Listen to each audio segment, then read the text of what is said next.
Oke guys, aku di sini pengen sharing ke teman-teman bahwa kalau kalian punya anak kecil dan terutama bagi kalian yang rumah tangganya baru, kalian punya anak kecil, terus kalian bagi yang pengen pindah ke rumah baru gitu, kiat-kiat ini sih yang tips ini yang harus kita lakukan supaya minimal keluarga kita dilindungi oleh Allah dari segala macam mara bahaya dan godaan was-was setan. Karena benar di Al-Quran itu disebutkan bahwa setan itu adalah musuh kita yang nyata. Bahwa di sini aku pengen sharing ke teman-teman pengalaman pribadi aku bahwa waktu aku pindah pertama kali ke rumah yang sekarang, jadi rumah aku tuh yang sekarang ini rumah tua, rumah lama gitu.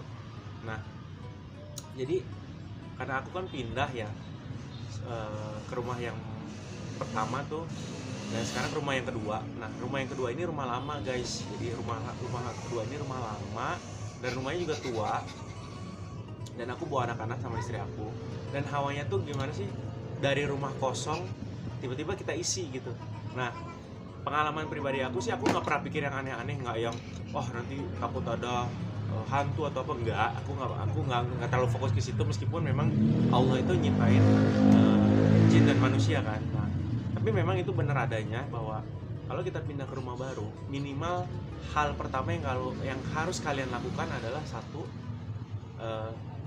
sebut assalamualaikum wa ala ibadillah sholihin. Ketika kalian masuk ke rumah kosong, entah itu rumah ada penghuninya atau tidak, pertama hal yang harus kalian lakukan adalah mengucapkan assalamualaikum wa ala ibadillah sholihin. Oke, ini maksudnya dari referensi yang saya baca gitu ya, bahwa sunnah-sunnahnya yang Rasulullah ajarkan juga begitu, bahwa ketika kalian masuk ke dalam tempat yang di situ nggak ada penghuninya pun, kalian tetap mengucapkan salam. Itu yang pertama. Yang kedua, ini bagus banget sih menurut aku ngerasain manfaatnya ya.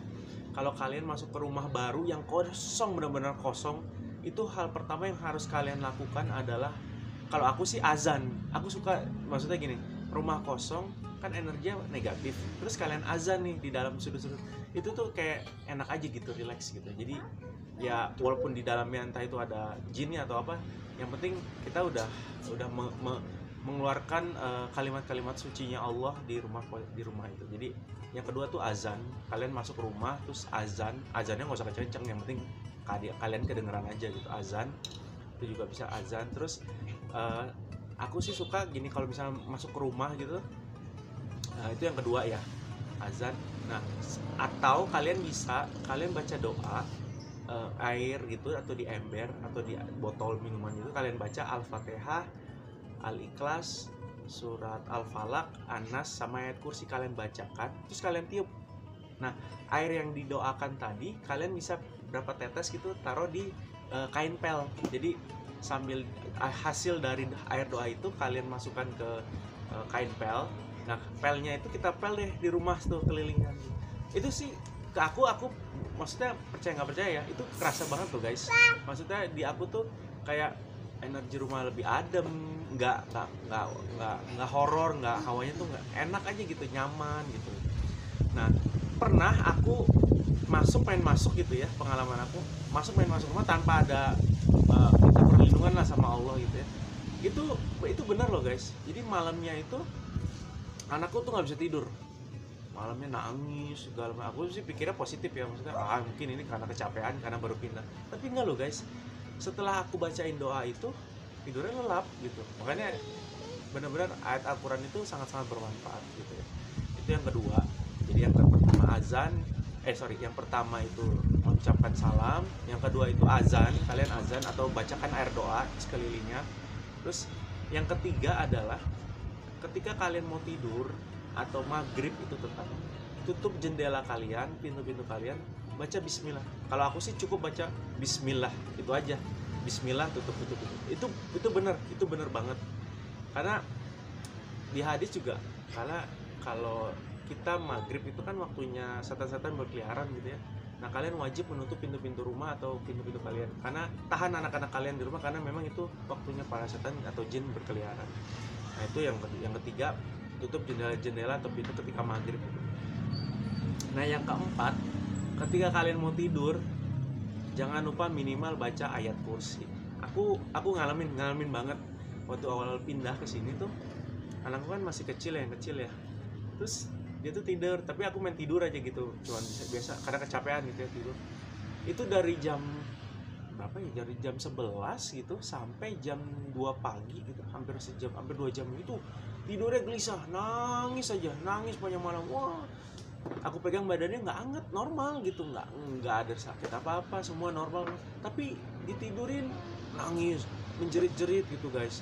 Terus istriku bilang ya udahlah, baca dulu deh, ambil wudhu, terus bacain al-fatihah, al-ikhlas, al-falak, sama anas, sama ayat kursi.